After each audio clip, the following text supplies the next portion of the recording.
ABC Listen. Podcasts, radio, news, music and more.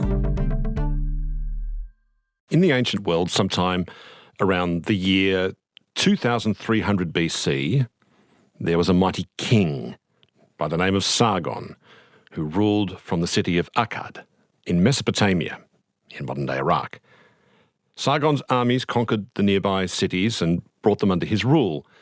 Such was Sargon's power, he boasted that he had become king of the whole world. But a quarter century after Sargon's death, his grandson, Naram-Sin, found the world a less congenial place. The ancient histories record that Naram-Sin attacked the sacred places, which brought the curse of Akkad upon the land. The farmlands dried up and produced no grain or wine. The conquered cities rebelled, and his empire simply collapsed. Now, in recent years, scientists have found sediments, mineral traces and other evidence that indicates that at this time there was indeed a fierce and prolonged drought across much of the world that brought famine not only to the Middle East, but to India and China as well. And the results, as you might expect, were catastrophic. Mass starvation, terrible violence, social and political upheaval. Peter Frankopan is back on Conversations today. Peter says we can take this as a warning, a lesson in how mighty civilizations can be undone by sudden climate shifts. Peter is Professor of Global History at Oxford University, and he writes books that transform the way we see history. He did it with his bestseller, The Silk Roads, and Peter's done it again with a new work that shifts our understanding of how planetary forces have shaped human history. Peter Frankopan's book is called The Earth Transformed, An Untold History, and he's in Australia as a guest at the Sydney Writers' Festival. Hello, Peter. Welcome back to you, sir. Richard, it's a pleasure to be back in your studio after 6 or 7 long years. Indeed. Nice to see you. So much of your book is informed by recent science. Could a book as revelatory as this have been written 20 or 30 years ago? No. I mean, it's probably slightly exaggerating, but I'm part of a generation of history writing that is probably going through the most important revolution since the invention of writing scripts. Before people learned how to write or thought about how to write things down, which are typically by bureaucrats wanting to record levels of tax and to have a good administration, before that in history, we have to rely on archaeology only. Now, for the last 3, 4, 5,000 years, historians have had to read other texts to see what people were thinking. But now we've got a whole set of tools that allow us to have precision about almost everything we look at in the past. So, for example, 30, 40 years ago, if you were writing about migration of Huns into Europe or of people across through Southeast Asia into Australia, you'd have to rely on fragments of evidence. Now we have genomics, we have linguistics, we have lots of climate-related materials that allow us to see in sort of three dimensions what's happening where and when. And those revolutions of the sciences completely change history. I mean, in the UK, if you study history, you typically pick a humanities route when you're at school and university, and you kiss goodbye to chemistry, biology, let alone ever seeing plant sciences or disease histories. But the volume and the scale and the accuracy of the new tools that we have is completely, totally mind-blowing. In addition to the things you're talking about, we had things like dendrochronology, measuring what's in the evidence in tree rings, ice core samples, sedimentary evidence on the edge of dead seas in the world and the like. Yeah, you could the Yersinia pestis bacterium that underlies plague. We can tell before the Black Death is the big event that sort of devastates not just Europe but the Middle East, and in fact new evidence from genetic material suggesting it reaches deep into West Africa and into China too. We can tell now by decoding and the DNA sequence that about 30 years before the Black Death catches, there's a big bang moment where that bacteria splits into 4 branches. And that then prompts all sorts of questions about why, which one's more virulent, why does it spread in the way that it does? And it provides a set of abilities for historians that are absolutely not just important, breathtaking. They revolutionise how we think about the past. It's so exciting. I mean, I can see you smiling, but I mean, it's so exciting to do that. And I think that the next generation of historians after us won't be able to do the kinds of histories that we do without including this kind of material, looking at tree ring data, which tells you about precipitation levels. Particularly trees will tell you, is rainfall consistent, and are there high levels of aridity? It doesn't on its own tell you something, but all these data points together give you a whole new set of tools to play with. The reason why I'm smiling is because this stuff is not just kind of informative, it's also kind of delicious. And it has the deliciousness because you're dealing in deep, deep time. In fact, your story begins at the beginning of time with the formation of the Earth itself. The long history of the Earth, which humans have been scuttling about for the tiniest fragment of its history, is the Earth changes again and again and again. So, hypothetically, if we had a time machine in the studio, Peter, and we could flip the dial to go back to any point in the Earth's history, how often will we need a space suit in order to arrive at the Earth at that point? Well, you must have this, Richard, right? There quite often you'll get asked, which period of history you most like to go back to. And I can tell you as a historian, you never want to go backwards in time, right? You always want to be either in the present or go future because, we have the longest life expectancies. If you are going to go back in time, you definitely want to come back as somebody rich. And I would always say you probably want to come back as a man. Because the lottery favours you very heavily that way. But for almost all of the Earth's existence, the atmospheric conditions, the climate conditions on the planet wouldn't have supported our life form.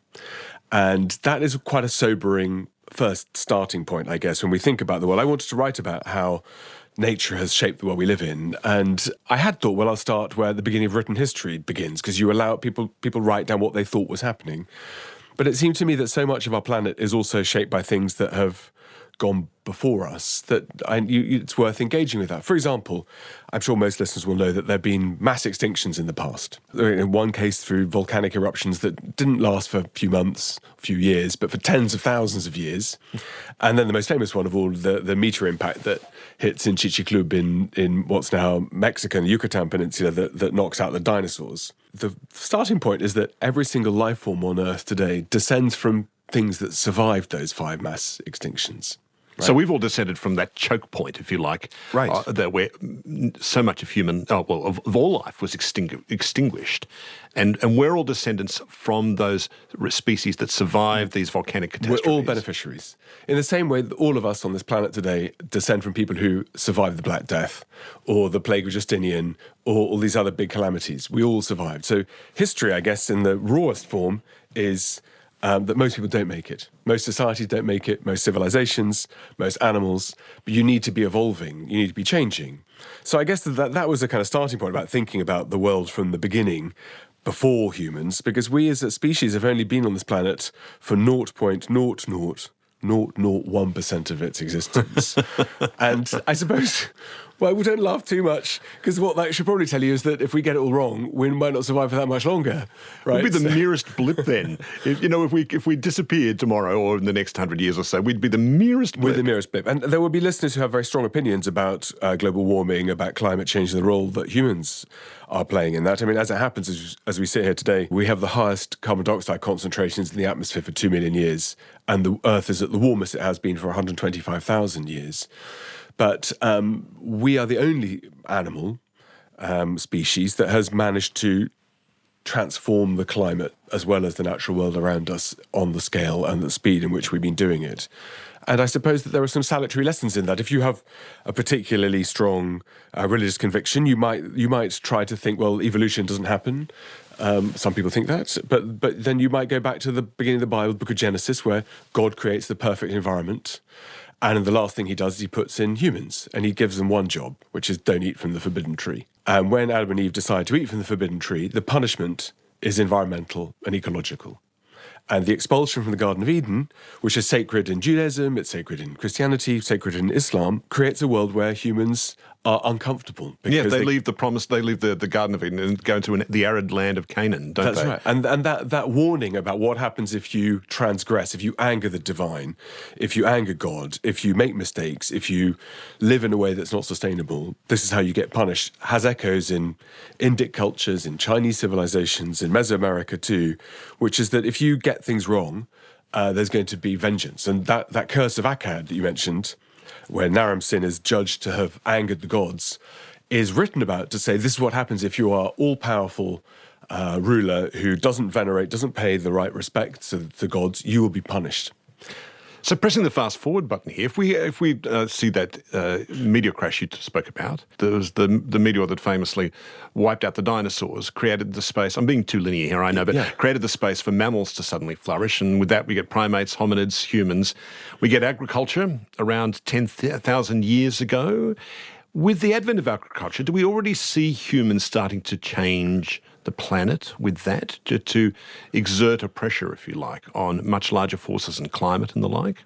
Sometimes we think about the advent of agriculture or domestication as being a kind of lightning point, right?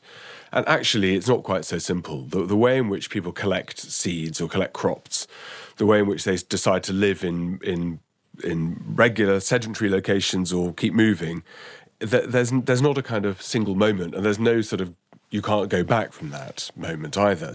It's about population densities. When there are more people, then landscapes get exploited in slightly different ways. They get used in different ways, and people sometimes have to experiment and do things to try to boost their calorie levels. But about 10,000 years ago, what looks like happens is that demographics globally have started to rise, and that's a combination of lots of things. It's a combination of successful settlement patterns, ability to work out how to cook and use fire properly, access to water. But around about that time, there was an idea that maybe things like cultivation of rice in particular that generates methane may have some kind of small signature that you can pick up from climate signals. I think that the margin of error is so wide to make that highly speculative. But clearly what happens around about this time, at the beginning of the Holocene, so it's a sort of moment of history where the ice age has come to an end, the Earth is starting to warm, and the populations start to rise. There are a series of transitions where, for all sorts of different reasons, people are trying to use new strategies to be able to maximize their opportunities. And that process of engagement means that people become interested in learning new technologies, spreading kind of crops, working out how to deal with animals and how to domesticate. And the key, I guess, if you're an economic historian like I am, it's always, as today, it's your first questions you should ask are about calories, about energy, about wood to be able to heat, not just yourself, but to cook your food. And also to figure out that there are some parts of the world, if you were starting the game of life, that you're probably more likely to want to live in, and ones that you're probably less likely to want to live in. So places with benign, stable climates where it rains enough, better than ones where it's bone dry and you burn to death. And so those little niches that start to harbour the big early civilizations like the Nile, like Mesopotamia, like the Indus Valley, like the Yellow River and Yangtze River deltas, are kind of perfect sort of cauldrons that allow larger populations to be able to function together, and they draw people in. Yeah, well, so it's 5,000 years later, after we get agriculture, or thereabouts, speaking very broadly here, that the first cities arise in those places you spoke of, on the Nile Delta, in Mesopotamia, the Yangtze River, and the like. Are there planetary forces at work or climatic forces at work that lend impetus to the arrival of cities at that time, like as opposed to cities arriving sooner or later in world history? I think it's demographics, again, it's population sizes, and those are directly correlated to your ability to feed yourself. What's interesting about these areas that I just mentioned are they are prescribed. So they have ideal bases that can support large populations, but either side of it, it's a disaster. So by the Nile, if you're on the Nile floodplains, you're great. The rich waters come up and deposit silt and are hugely agriculturally rich, but to the other side, you've got deserts. You've got the Sahara, yes. You've got a couple of, right. There it is. Same in Mesopotamia, where too. You've got mountains on either side, right? And so what looks like happens is that because there is a sort of optimal amount of space, that it's highly attractive for outsiders to move into. And once you reach a kind of critical velocity, then you can start to work out that sedentary groups, or what we now call villages and towns, will start to take shape as long as there's enough water for people and as long as there's enough food that you can cultivate. And if you can cultivate food reliably, either by picking what happens to grow or by learning how to plant things, then there starts to be the creation of things like social hierarchies, because what matters is who's got the best plot. Right? There's no particular reason why one piece of land should be less valuable than another one, but that's not the case. It's access to infrastructure, access to water, access to fields. So when you get cities, you get kings and queens, and you also get a caste of priests very often. You've written something very intriguing there about how the climate of a civilization tends to flavour the religion of that civilization. Tell me about that. Well, priests do lots of different things. The best thing that priests in any religious denomination are good at is getting themselves tax concessions. That's you'll know that from your Byzantine world. Yes. My favourite Byzantine emperor is an emperor called Alexius Comnenus. He keeps getting delegations sent from monasteries asking for more tax exemptions. He eventually says to one of them, this is about 1,000 years ago, he says, if I meet one other monk who asks me for a tax concession, I'm going to personally blind them. So priests are very good at getting themselves tax concessions. They're also very good at codifying knowledge, and that has both for good and for bad. Obviously, one reason why my religious foundations of priests want to codify knowledge is so they can protect their assets from the ruler or from the king, but also to build up their own power. And so you find in places like Mesopotamia the rise of a sort of bureaucratic, theocratic class. So they're administrators. They are able to read, they're able to write, they codify things, they write things down. They're very, very precise, a bit like any tax official or bureaucrat should be. But they're also providing explanations. They're explaining why the world is how it is, why does it sometimes rain a lot, why do we need to tax in this way, why do they themselves not need to be taxed. And so religious orders and cosmologies all develop alongside cities. But it's not completely linear. So, for example, in the Indus Valley, there doesn't appear to be social inequality in the same way there is in almost every other location. And one reason for that probably is because the Indus Valley is fed from waters that come down off the Himalayas. And because the Himalayan waters carry lots of minerals, the courses of the rivers change a lot. And so it's very unpredictable about where the best place to be would be. So that means that there's no premium to have the best location on the best land that has the best anchorage and, closest to the river in the Tigris or Euphrates. But in the Indus, it means that things work in a slightly different kind of way. In fact, in the Indian subcontinent, it works in a different kind of way because it's very hard to build cities. So you don't seem to one doesn't find big cities in India until really the early modern era. But how does it affect the kind of God that they worship? I mean, what are the gods like? I think you wrote that you more like to see a moralizing God in a certain kind of climate. In Hinduism, one of the stories is that it's unbelievably complicated.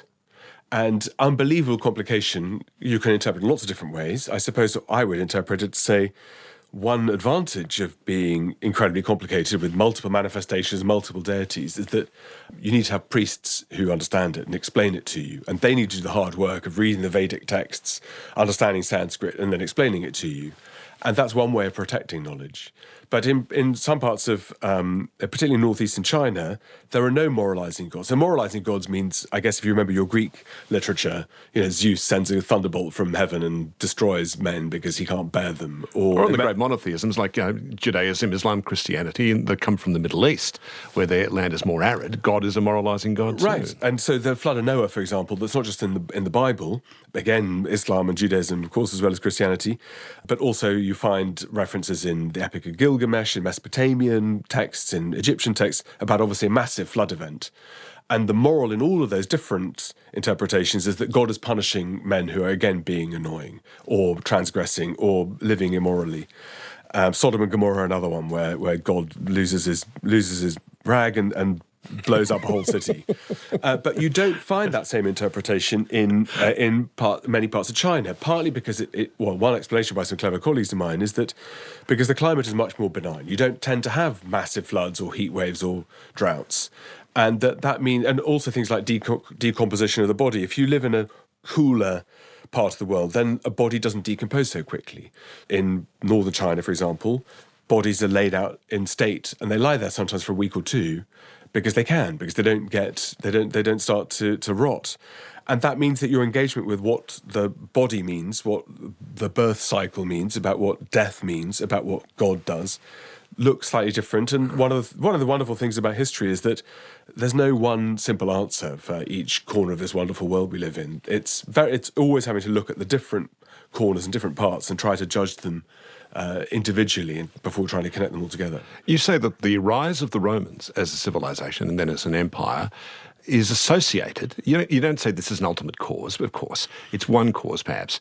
It coincides with a period known as the Roman warm period, where the weather became pleasant, humid, crops could flourish, and it made the improbable event of this marginal people living on halfway down the Italian peninsula could suddenly go on to dominate the entire Mediterranean. Then we have the fall of the Western Roman Empire in the 5th century. Everyone's got their explanation for that. It's one of the old chestnuts of history. Why did the Western Roman Empire fall? In the past, the conventional explanation was incursions from the Huns, the Goths, and other barbarians, the Vandals and the like. Gibbon famously said it was because they became a bunch of Christians and therefore they became effete and superstitious, which is nonsense, really. Actually, when you think about it, the Eastern Roman Empire continued for a very long while. What was going on in the climate at the time, though, Peter? What other things were going on in the world when the Western Roman Empire collapsed in the 5th century? The story of Rome is not so much about good conditions, but about stable conditions, right? So I guess like one's household budget, if you run year after year after year and your paycheck comes in and it's consistent, you get paid every month, you have to work out what your ability is to then have a mortgage, pay for holidays, etc., etc. That's fine. The shock comes when you lose your job or when something goes wrong, you don't get paid. Then there's compression. And what happens with the Roman Empire is that the key making of Rome is just after 44 BC, when Julius Caesar is murdered on the steps of the Senate. Just after that, as the assassins, Brutus and Cassius, are being hunted down because justice needs to be done when you knock out a big general like that, an eruption of a volcano in Alaska called Okmok puts huge amounts of sulfates, aerosols, and particles into the air that causes the Nile floods to break down. And the Nile floods in Egypt produce huge amounts of wealth. And the shock delivers to Egypt at that time under the reign of a woman called Cleopatra, one of the most famous women in history. And Cleopatra, no one likes Cleopatra in the elites in Egypt because she's not Egyptian. Well, she's the descendant of a Greek general. And the way in which that her position is protected is because the Ptolemies, her dynasty, they all marry each other. Not because they're having sex with each other or progeniting with each other, but because they can't afford to pick out one or two of the Egyptian elite families to give them a leg up the food chain. But that shock economically means that cost of living, as we call them now, go up. Inflation goes up. There's not enough wheat, so the price of wheat goes up. There's riots. There are doubts about Cleopatra's ability to solve the problem. And there are these Egyptian families who think, here's our chance to knock her out and get more tax concessions, maybe even knock her off the throne altogether.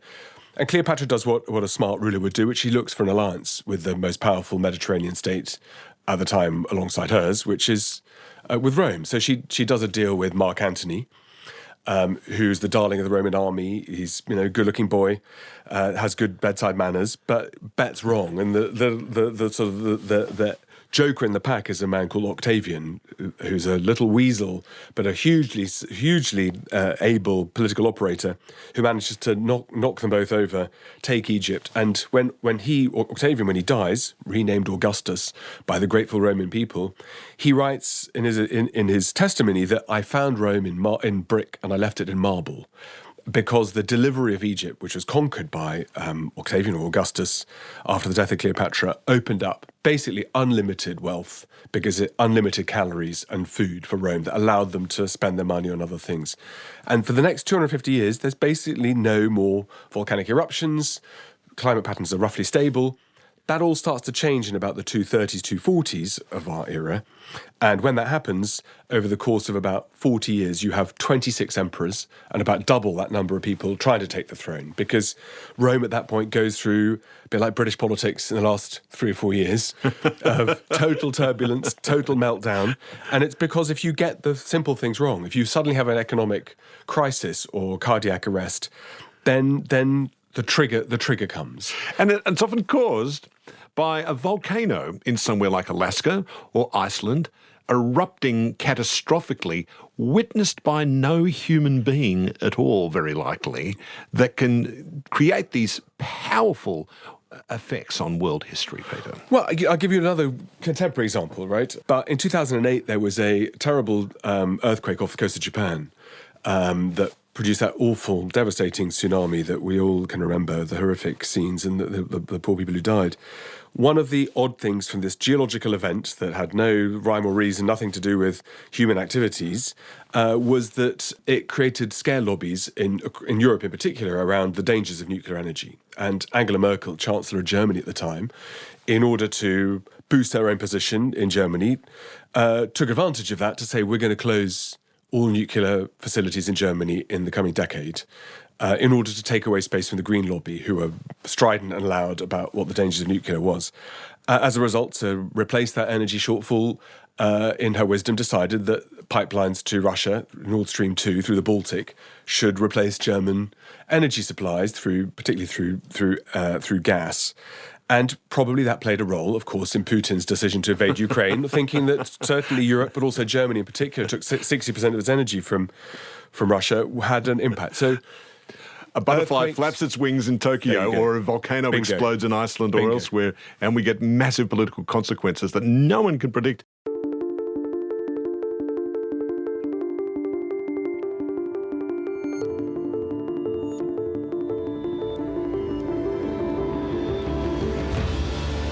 This is Conversations with Richard Fidler. Hear more conversations anytime on the ABC Listen app, or go to abc.net.au/conversations.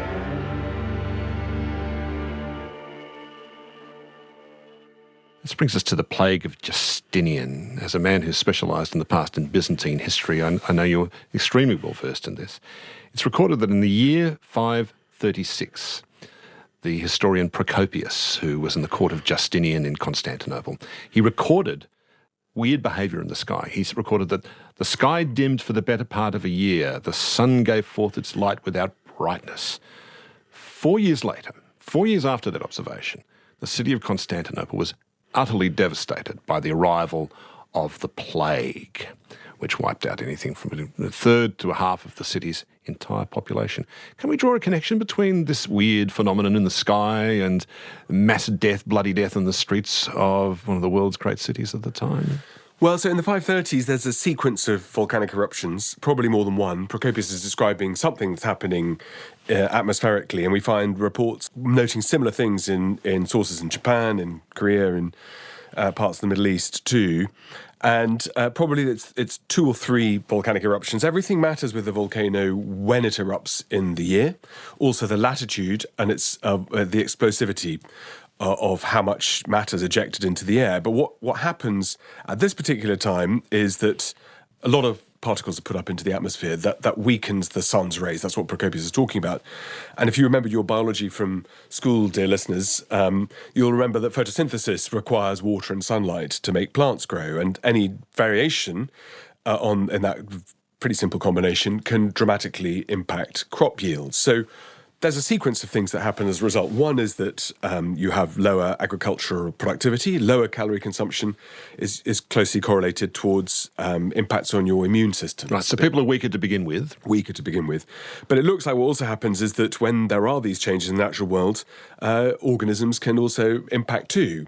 And in this particular case, Yersinia pestis which is the plague virus, something seems to happen that provides an acceleration that pushes this forward. And it's not the first time that's happened. The smallpox virus, for example, is unlocked by the eruption of Santorini, this island in the Mediterranean that is most famous for devastating the island of Crete, about 1600 BC. More significant than that was the fact that the trigger at that point was to change the variola virus, which is what underpins smallpox. And smallpox, since 1900, killed 300 million people. So disease is often correlated to these big climatic events. And what happens in the 6th century that we're talking about is that the combination of high levels of whatever you want to call it, globalization, trade networks and so on, allows people and goods, ideas, but also disease to spread very, very quickly. And again, we learnt that, unfortunately, with the pandemic the other day, that being able to buy your laptops and get things made in one part of the world also means that everywhere's 18 hours away from being infected with a virus. I've read a paper that said that an Icelandic volcano ejected a lot of that stuff into the sky. It cooled the earth, cooled Africa, and allowed rats containing the flea that contained the Yersinia pestis to scuttle up the Nile, make its way to the port cities in Alexandria, and that's one of it's the cooling of the earth that helped deliver the plague to the Mediterranean. Yeah, the poor rat probably gets more blame than it deserves for this, and also for the Black Death. But because there are all sorts of ways in which things which the pathogen can be transmitted, including on clothes, including in foodstuffs. But the rat's just the bus, isn't it? That's driving the bacterium. The rat is the bus. And in fact, if we had longer, I would tell you there's a fantastic article about rat bones and how the rat that inhabits Europe changes as a result of this one. But the consequences of Justinian's plague are huge. First, there's a population loss in Europe, probably of around about 40%. Which, to put into a scale, if that had been the same with our pandemic, we'd have lost 3 or 4 billion people globally, rather than 7 is what the WHO says, double it if you like, 7 million people. So the scale of population loss is huge. Some of my colleagues are very argumentative about that, thinking maybe the mortality rates are much, much lower. But we start to find plague, in fact, not just before Procopius says it reaches Constantinople, we find it in rural villages in England, miles away from big population centres before it reaches Constantinople. Oh, I had no idea. And of course, the plague does this thing. It kills newborn babies and the worst, most vicious criminals alike. So the world suddenly seems like people feel like they're living in a time of moral disorder at the time, as well as this terrible plague. Well, so there's the anxieties about the apocalypse and punishment from God, or the fact we're all doomed, are as ancient as written texts, and absolutely, and not surprisingly, people's anxieties around understanding why there's sudden mass mortality is crucial. I guess in the longer run, what happens as the result of this pandemic is that lower population sizes reduce levels of connectivity, reduce levels of trade. One of the most interesting, important examples of what happens next is in Scandinavia, which I know you know very well, where the population losses combined with the collapse of trade markets and networks means that over the next 150 years, there's a consolidation of land holdings by small numbers of people. You can buy land cheaper if there are fewer people around. If there are few people around to work it, then if you're a super owner, you can mop up. And that seems to be crucial in the emergence of what's called the Viking Age. Oh my God! So it's funny how these things fall, isn't it? It's not like a row of dominoes. I don't know. It's like a domino topples, hits another one, but then it sort of rotates 45 degrees and knocks off another bunch of dominoes. It seems completely unpredictable. Well, and likewise, you see an heavy adoption of Buddhism across Asia as a result, because you need explanations. What is happening and why? And if people can provide context and explanations, then new ways of doing things replace the old. So there are these kind of trigger moments to it. And in fact, there's another volcanic eruption about 100 years later in the 620s. And arguably that's even more important. It doesn't deliver pandemic disease in the same way. But at this particular moment is that the war between the Persians and the Byzantines, or the Romans, has gone on for decades. And at that moment, the power broker globally are the Turk nomad empire that links from Europe right the way through to the Pacific. And at this particular moment in the 620s, they are about to inherit the earth, because China is there for the taking. The Tang dynasty have just taken power in not China territorially, what we think about today, but the kind of imperial part of China, eastern China, under the Tang, exhausted Byzantine or Roman and Persian empires. And the key power broker is the other nomads, and the leader is able to extract from the Romans not just recognition of a title, but a marriage alliance with the daughter of the emperor, which is unprecedented. At this moment, a volcano goes off. In this case, it doesn't. The lack of photosynthesis causes shortage of fodder on the steppes, livestock collapse of the herds of sheep and particularly horses that the Turk Empire have. And they collapse. They lose their power, their economic power. The funny thing is, I guess it's a funny thing about any political system. Rome, you mentioned the Huns, the Goths. Things collapse very quickly. Russia collapsed twice in the space of a week in the last 100 years. Things collapse really fast. And things that look like they're strong and robust can be blown over by small things. And so at this point, it could have been that the huge global power that would spread its beliefs, languages, culture across the world would be the Buddhist culture of the steppes. And in fact, because of this, the doorways opened up for a new voice. And that new voice is coming from the Arabian Peninsula, spread by Muhammad and his followers, and that spreads Arabic into North Africa across towards into Central Asia and the Himalayas. But were it not for a series of other factors, the world might have looked very, very different. Yeah, the biggest empire the world had ever seen suddenly emerges, led by the most unlikely people they would have thought at the time of the Bedouin Arabs. But in fact, the time for the steppe world comes 600 years later when the Mongols do the same thing. So these pulses and waves are never explained by climate or by changes, but I think it's not possible to write about them without factoring it in. We have this era called the Little Ice Age, which occurred roughly around the middle of the 1500s, roughly until 1800, so just a couple of hundred years ago or thereabouts. And global temperatures dropped, particularly in the northern hemisphere. What do we think caused that? Was it solar radiation or solar activity or something? What do we think caused this little mini ice age? So it's become quite popular with historians. I mean, the brilliant Geoffrey Parker has a book called Global Crisis about the 17th century in particular being colder. It's very unusual for there to be periods of consistent cooling or warming in all parts of the world. It doesn't work that way, and never all at the same time. And that actually, I mean, it's a side note, is what makes the current world so terrifying. It's the first time ever that all of the world is doing the same thing at the same time. So 98% of the world at the moment is warming, and the 2% that's missing is because we don't have enough data for it. In the Little Ice Age, this big window of about 400 years, there are some things that are changing. The sun's activity is important. There are 3 periods within this window where there are called solar minima, where there's less coronal activity, less activity by the sun to throw out sunspots that have impacts.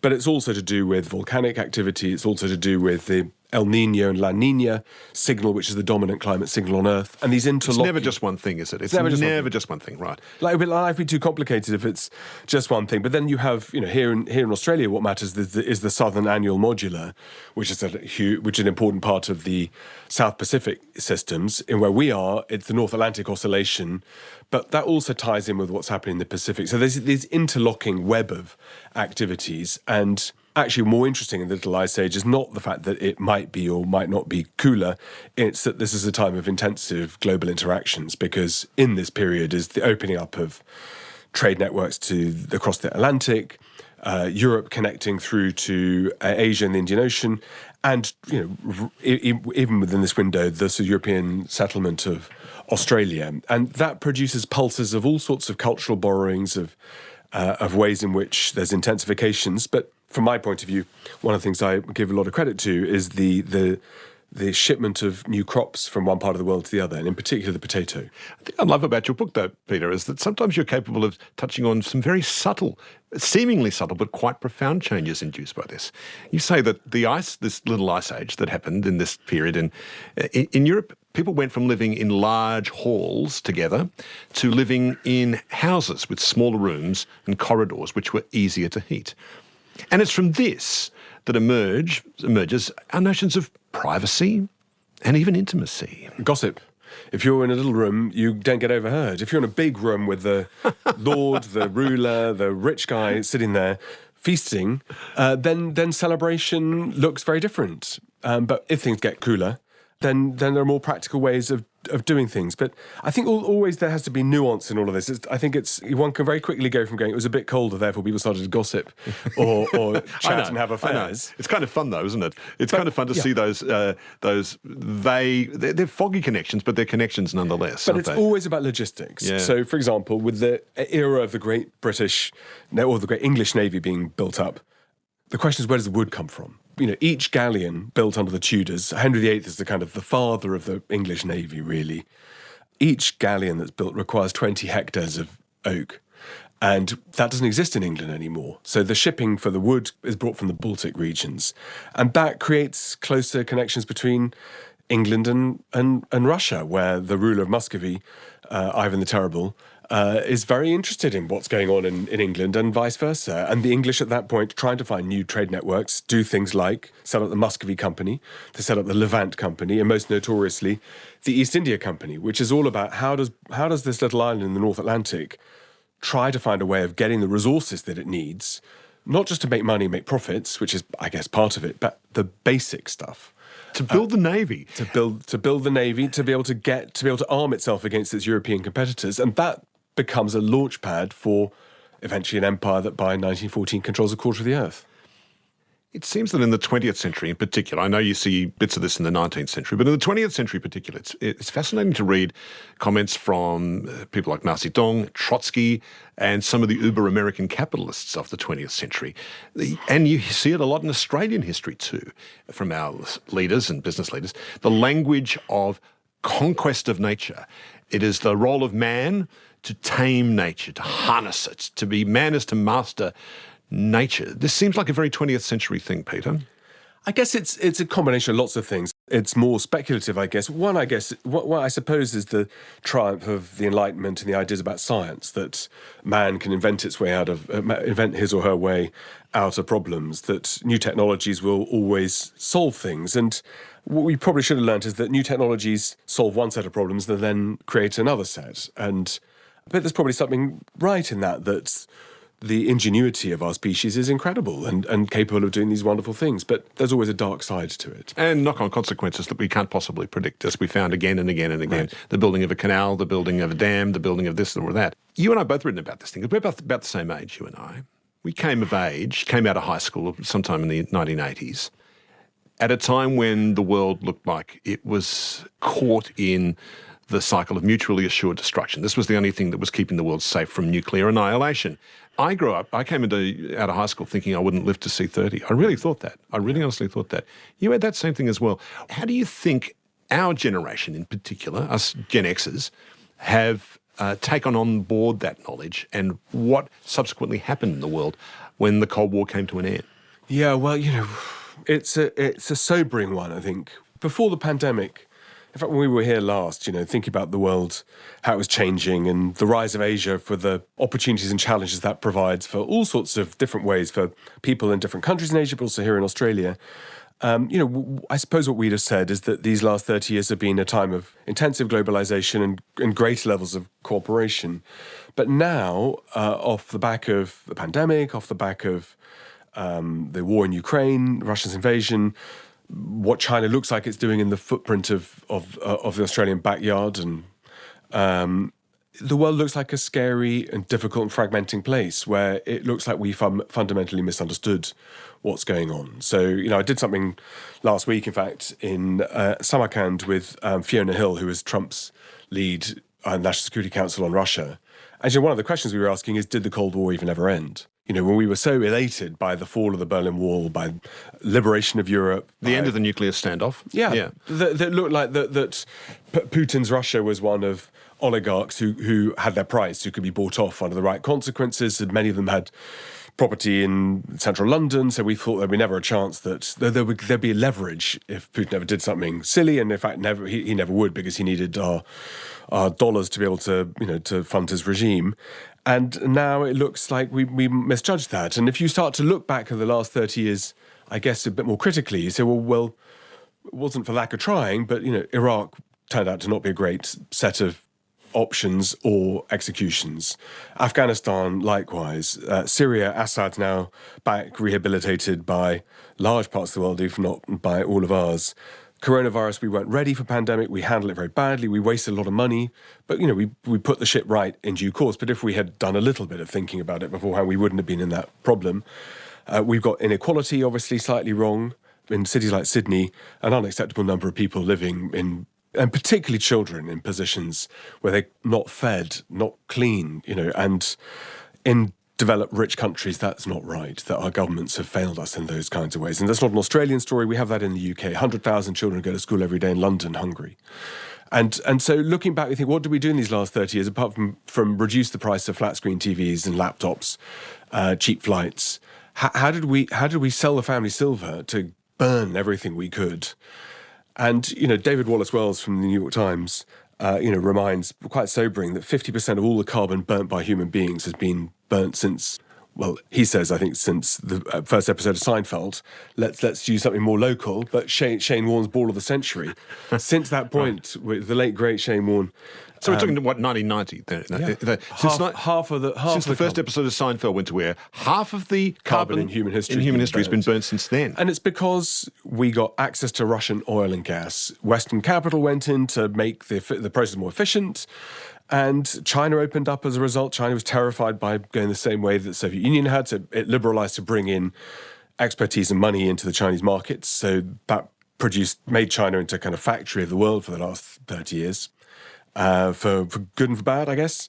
And so these last 30 years, we kind of sleptwalk into a world where we suddenly think, oh my God, we spent everything, not just environmentally and carbon-wise, but we sort of went onto autopilot. We went into sleep mode where we didn't think that the fact that letting China be the factory of the world or helping China become a global factory. We were the rich kids who blew the inheritance. Well, it was great. It's been great for the Chinese government. Will tell you, great for poverty in China, poverty alleviation. It's been a great transition. But now that means that Chinese People's Liberation Army has a navy that's bigger than the United States Navy, and that suddenly looks very threatening, rather than having thought things through in advance. So, since you and I were born, Richard, the amount of energy that's gone into the atmosphere, and it's not just on the Earth. In fact, in the ocean, it's more significant. The amount of heat added to the ocean, I mean, the report that was published last week, is the equivalent of 25 billion Hiroshima bombs of heat put into the water, into the oceans. So last year alone, we added 10 zettajoules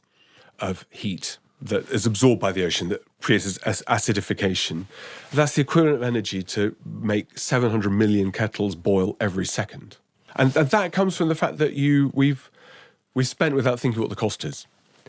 Seems to me that if there is a message, I mean, there's many messages or many points of information in your book, but it seems to me the important message of your book is this, and correct me if I'm wrong. The crisis is just about upon us, or is upon us.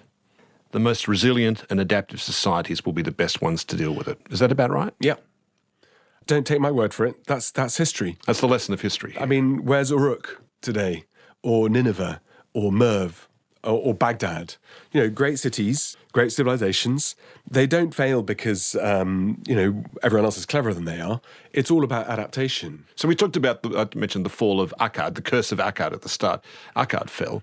But others didn't at the same time, suffering the same conditions. Well, in fact, Sargon. I mean, it's such a great quote you read at the beginning.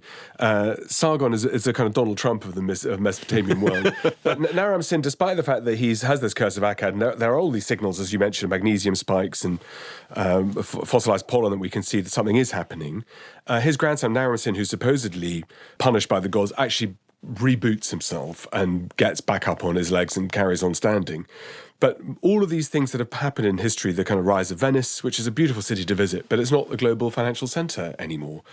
History tells you always about the need to be at the forefront and to be understanding what the risks that you face are. And right now, I think that there's no place on Earth that doesn't face mega risk in terms of what it should be thinking about adaptation for the future. And a lot of it is to do with planning. Again, the coronavirus tells us something important about that. If we had prepared better, then we'd have coped with it better. We'd have spent much less money. So science and technology will provide lots of mitigation for some of the problems we have, but it probably won't solve all of them or quickly enough. So working out what the breakdown points are, what the costs are, what the risks are, is probably worth quite a bit more effort than's going at the moment. Sometimes writing history can be a bit like looking upon a spilled bowl of spaghetti on a table and trying to figure out exactly what's going on with it and trying to understand what exactly happened with that catastrophe and how it happened. As an historian, and a very distinguished one, what's your view? How optimistic are you of the human ability to deal with the kind of crises that we'll be dealing with in the near future? Well, look, at the moment, across Southeast Asia, so not China, not India, Southeast Asia, Thailand, Malaysia, Indonesia, Philippines, the air quality is so bad that 99% of that whole region has a 1.5-year lower life expectancy than if the air was clean, right? And that's pretty brutal. That's a function of the way in which we've decided to live. That's because of forest clearances, that's forest fires, that's, more people in Afghanistan in 2017 died from air quality pollution than from terrorism or combat injuries. Indonesia's relocating its capital to a place that's not likely to be inundated. It's sinking, Jakarta, so it's relocating its capital. New York City has gone down, has sunk 30 centimetres in the last 50 years. Right, so, and that's not because of sea level rises, that's going to come towards us too. But, right now, the North Pole is 3.5 degrees warmer than it was 20 years ago. And that pace of change is why scientists are saying that we're not coming to a sixth mass extinction, but we're already going through it. And with all of those things, pollinator loss, when bees die, when vegetation can't get cross-pollinated, then there are problems, and adaptation is key. Peter, it's been completely amazing speaking with you once again, slightly alarming and fascinating. Thank you so much for joining me. Thanks for having me. This is Conversations with Richard Fidler.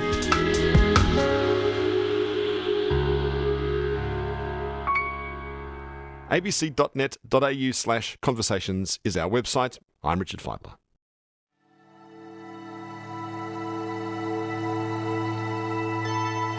You've been listening to a podcast of Conversations with Richard Fidler. For more Conversations interviews, please go to the website abc.net.au/conversations.